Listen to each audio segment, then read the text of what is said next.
মুর্শিদাবাদের ঘটনাকে কেন্দ্র করে আজকের আমরা সকালবেলায় গিয়ে প্রধান বিচারপতি ডিভিশন বেঞ্চে একটি আবেদন করেছিলাম যাতে দ্রুত আমাদের মামলাটি শুনানি করা যায়। আবেদনকারী হচ্ছেন বিশ্ব হিন্দু পরিষদের যিনি কনভেনার এই পূর্বক্ষেত্রের অমিয় সরকার মহাশয়। উনি এর আগেও একাধিক মামলা করেছেন, আবার উনি এসছেন। এর আগে মালদার বেলডাঙ্গার মামলা করেছিলেন যেটাতে এনআইএ হয়েছিল।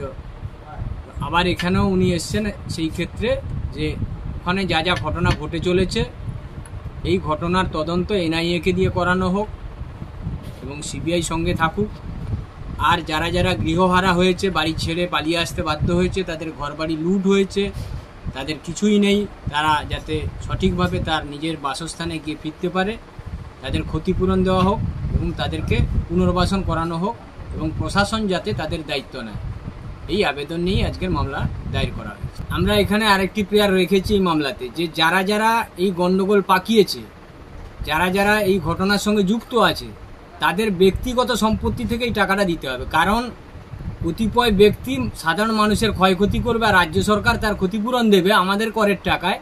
এটা যিনি মামলাকারী আবেদনকারী যিনি আছেন অমিয় সরকার, তিনি সেটা চাননি। তিনি চেয়েছেন যে কারা অপরাধী মূলত তাদেরকে আইডেন্টিফাই করা হোক এবং তাদের সম্পত্তি থেকে এদেরকে দেওয়া হোক।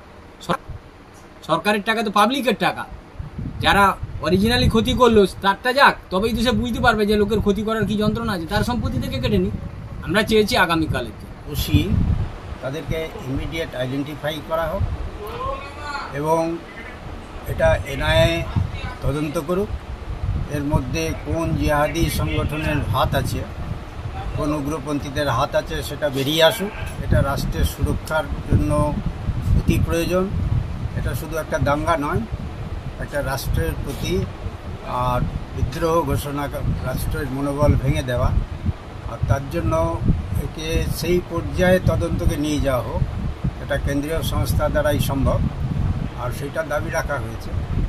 এবং যারা ক্ষতিগ্রস্ত হয়েছে তাদের ঘরবাড়ি ভেঙে দেওয়া হয়েছে, জ্বালিয়ে দেওয়া হয়েছে, তাদের ক্ষতিপূরণ দেওয়া হোক। যারা সরকার চালায় তারা পরে প্রচার করবে এটা আমরা দিলাম, তো টাকাটা তো জনগণের টাকা।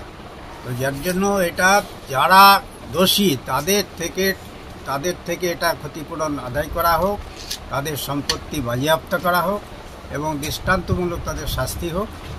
এটা আমাদের দাবির মধ্যে আছে।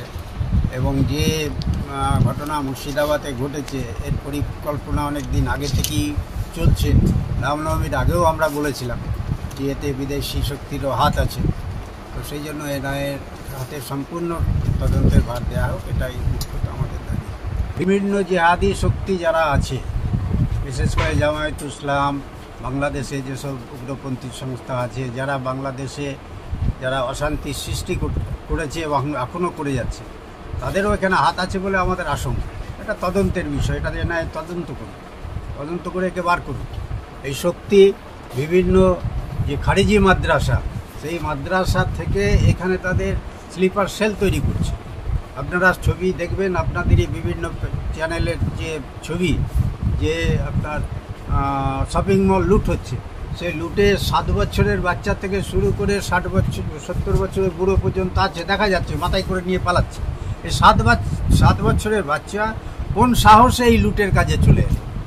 এসব খারিজি মাদ্রাসায় ডেইলি ট্রেনিং দেওয়া হচ্ছে, যেগুলো রাজ্য সরকারেরও প্রশ্রয়ে এই খারিজি মাদ্রাসা চলছে।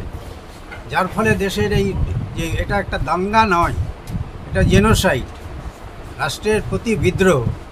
তো সেইভাবে আমরা সেই জন্য আমরা এনআইএর ইনকোয়ারি দাবি করেছি।